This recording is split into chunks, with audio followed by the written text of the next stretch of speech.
अस्सलाम वालेकुम and very good morning dear students. आज हम लोग अपना एक नया चैप्टर स्टार्ट करने जा रहे हैं, दैट इज़ बायो एनर्जेटिक्स।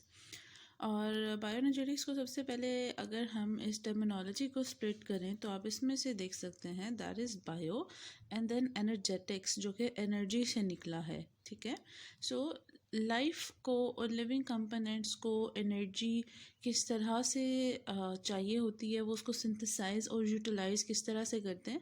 तो ओवरऑल जो सारे रिएक्शंस इस कन्वर्जन्स में और कंजम्पशन में आते हैं उसको हम बायो एनर्जेटिक्स कहते हैं।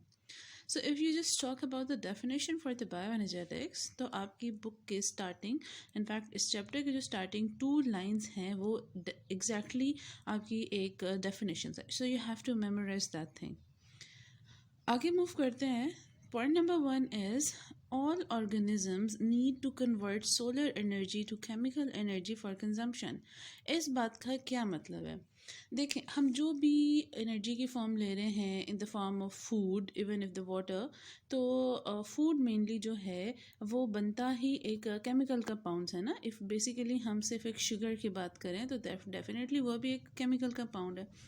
तो what was the basic source? Actually conversion हो कहाँ रही है? जो कन्वर्जन बेसिकली हो रही है वो नेचर ने प्रोवाइड की सोलर एनर्जी, और सोलर एनर्जी को कन्वर्ट करने के जो मैकेनिज़म्स हैं वो भी प्लांट को दिए कि सोलर एनर्जी को केमिकल एनर्जी में कर ले कन्वर्ट, और ये केमिकल एनर्जी आगे डिफरेंट पर्सपेक्टिव से कंज्यूम की जाती है। Number 2 point, evolution of respiration was caused by oxygen. ये एक्चुअली आपकी 4 लाइंस का एक मतलब है जिसको मैंने समराइज ऐसे किया है कि रेस्पिरेशन क्यों स्टार्ट हुई, रेस्पिरेशन का प्रोसेस क्यों स्टार्ट हुआ। इवन दो रेस्पिरेशन की एग्जैक्टली डेफिनेशन अभी हमारे पास मौजूद नहीं है, बट हमें यहाँ पे बताया गया है कि जैसे ही इन्वायरमेंट में ऑक्सीजन प्रोड्यूस होना शुरू हुई तो रेस्पिरेशन की भी एवोल्यूशन हो गई। No, what is actually it means? यहाँ पे हमारे पास 2 कॉन्ट्ररी पॉइंट्स हैं। इन 2 कॉन्ट्ररी पॉइंट्स पे ही हमारा पूरा बायोएनर्जेटिक्स डिपेंड करता है चैप्टर। सो फोटोसिंथेसिस मीन्स एनर्जी कैप्चरिंग। ठीक है, आप फोटोसिंथेसिस जानते हैं प्लांट्स में होते हैं, and what do plants do? Solar energy को कैप्चर करते हैं, कैच करते हैं, ट्रैप करते हैं। ठीक है, तो फोटोसिंथेसिस में एनर्जी कैप्चर की जाती है, पकड़ी जाती है, जबकि रेस्पिरेशन में ये एनर्जी रिलीज कर दी जाती है। So doesn't it seem like कि ये दोनों एक दूसरे के ऑपोजिट हैं, एक कैप्चर कर रहा है, एक पकड़ रहा है और एक छोड़ रहा है।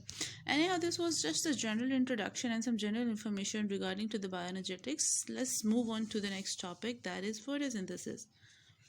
फोटोसिंथेसिस में बच्चे आप लोग अच्छी तरह से समझते हैं, photo means light and synthesis mean to develop और just to make something.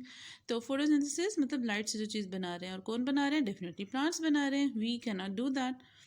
So actually होता क्या है, बड़े वंडरफुल वर्ड्स आपकी बुक में यूज़ किए गए हैं टू ग्रैब योर अटेंशन कि जी energy poor inorganic oxidized compounds. 5 words, 1 2 3 4 5। Energy poor inorganic oxidized compounds are reduce to energy rich carbohydrate. अब ये कैसे हुआ कि एनर्जी पुअर से एनर्जी रिच? ये देखें, carbon dioxide poor energy compound है, वाटर पुअर एनर्जी और इनऑर्गेनिक कंपाउंड है। जैसे ही लाइट और क्लोरोफिल की प्रेजेंस में इनका रिएक्शन होगा, they will show you carbohydrate जो कि एक एनर्जी रिच कंपाउंड है, एंड देन ऑक्सीजन, जारी बात है, ये लिबरेट होगी, and water is the by product. अब नेक्स्ट टॉपिक है जी हमारा reactants and products of photosynthesis. तो रिएक्टेंट्स एंड प्रोडक्ट्स में देखें, carbon dioxide, water and light. Carbon dioxide, water and light ये रिएक्टेंट्स हैं। लाइट को आप रिएक्टेंट में लेके आ भी सकते हैं, नहीं भी आ सकते, लेकिन इसके बगैर ये काम होगा नहीं। और कहाँ पे होगा? क्लोरोफिल से होगा।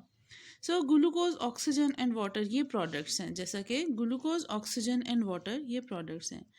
What do we normally see here? हम यहाँ पे क्या देख रहे हैं कि जी water is on both sides. यहाँ पे भी वाटर है, वहाँ पे भी वाटर है, मतलब रिएक्टेंट में भी जा रहा है, प्रोडक्ट में भी जा रहा है। तो इसको हम बैलेंस करने के लिए इस रिएक्शन को रीफॉर्मुलेट करेंगे। अगर आपसे जनरलाइज्ड फार्मूला पूछा जाए, आपसे केमिकल रिएक्शन पूछा जाए फोटोसिंथेसिस का, आप उसमें ये लिखेंगे, लेकिन जब उसमें वाटर का इंक्लूजन कहेंगे या वाटर का रिमूवल या वाटर की इंपॉर्टेंस को हम फिलहाल निकाल देंगे, ये रीफॉर्मुलेट का कहा जाए, तब आप करेंगे 6 carbon dioxide, 6 water instead of 12 light, और वो क्या बना रहा है? ग्लूकोज, बिल्कुल वैसा, और ऑक्सीजन, और यहाँ पे जो लिबरेटेड वाटर है हमने रिमूव कर दिया, हमने उसको बैलेंस कर दिया, क्योंकि इन दोनों चीज़ों में है। तो हमने कहा कि जब रिएक्टेंट में प्रोडक्ट में है तो चलिए उसको हम थोड़ा सा माइनस कर देते हैं। Now there is an important connection to tell you, that is यहाँ पे बताया गया है, जैसे ऊपर हमने बात की थी फोटोसिंथेसिस रेस्पिरेशन एक दूसरे के ऑपोजिट हैं, उसी का एक सपोर्टिव पॉइंट हमें आगे बताया गया कि जी फोटोसिंथेसिस के जो प्रोडक्ट्स होते हैं वो रेस्पिरेशन का स्टार्टिंग पॉइंट होते हैं और रेस्पिरेशन के प्रोडक्ट्स आगे से फोटोसिंथेसिस चलाते हैं. So this is a cycle जो कि मेंटेन हुआ होता है. फोटोसिंथेसिस के प्रोडक्ट्स रेस्पिरेशन के लिए इंपॉर्टेंट हैं और रेस्पिरेशन के प्रोडक्ट्स फोटोसिंथेसिस के लिए इंपॉर्टेंट हैं. Now for the next point is ये कुछ कंपैरिजन्स हैं अगर आप देखते जाएं. Photosynthesis occur in day light, photosynthesis सिर्फ दिन रोशनी में होगी, जबकि रेस्पिरेशन डे एंड नाइट दोनों में हो सकती है. बट ज़्यादा चांसेस हैं, जो उसकी प्रोबेबिलिटी और जो फंक्शनिंग है वो नाइट में ज़्यादा है रेस्पिरेशन की.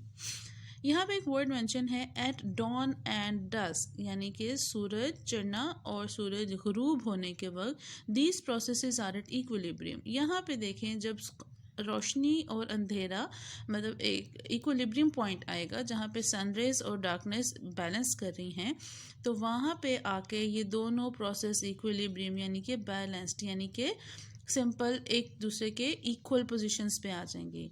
और इस जगह को हम कहते हैं कंपेंसेशन पॉइंट. कंपेंसेशन होता है ना, कंपेंसेट करना किसी से, एक नॉर्मल एक मीडिएट पाथवे पे एक बात पे मुत्तफिक होना, तो ये मुत्तफिक पॉइंट पर आएगा. और यहाँ पे क्या हो रहा है कि no net gas exchange between leaves and atmosphere. ठीक है, यानी कि एक प्रोसेस के रिएक्टेंट और प्रोडक्ट्स और दूसरे के रिएक्टेंट और प्रोडक्ट्स इस जगह पे आके एक पॉइंट पे आके इक्विलिब्रियम पे आते हैं, जिसको हम कंपेंसेशन पॉइंट कहते हैं. So this is an important definition in this area. आगे है जी हमारा टॉपिक वाटर एंड फोटोसिंथेसिस. तो oxygen release during photosynthesis comes from water. बात सिर्फ यहाँ से स्टार्ट हो रही है कि वाटर का फोटोसिंथेसिस में रोल क्या है और कहाँ से है. तो फोटोसिंथेसिस को मैंने शॉर्ट में पीएस लिखा है, आप इस तरह नहीं लिखेंगे, आप अपने डिस्कशन में हमेशा पूरा वर्ड लिखेंगे. सो इन्होंने कहा कि फोटोसिंथेसिस में जी जो ऑक्सीजन रिलीज हो रही है वो पानी से आती है.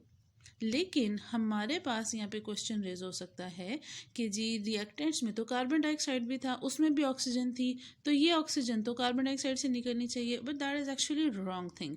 हम इसको अपने अगले डिस्कशन में प्रूव करेंगे कि जो ऑक्सीजन ड्यूरिंग फोटोसिंथेसिस निकल रही है वो वाटर से निकल रही है, वो वाटर के ऑक्सीजन से निकल रही है.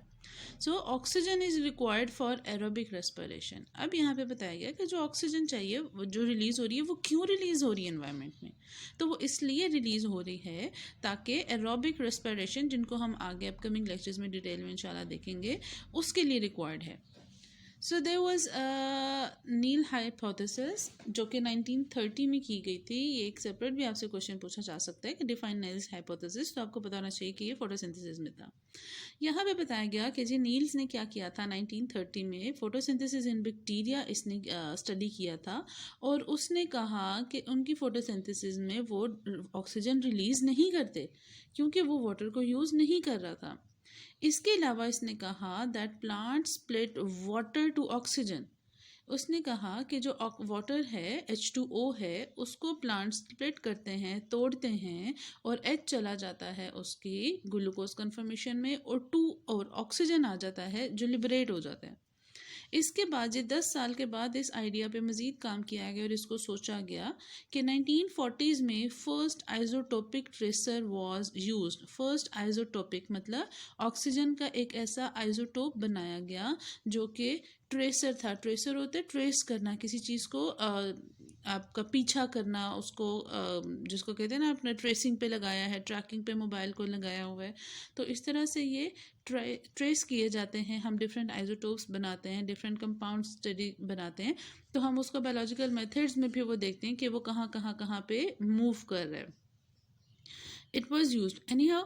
एक्सपेरिमेंट्स क्या किए गए थे और जो एक्सपेरिमेंट इस ट्रेसर के साथ यूज़ किया गया था, आप उसको जो है एक्सपेरिमेंट के साथ हम उसको प्रूफ करेंगे.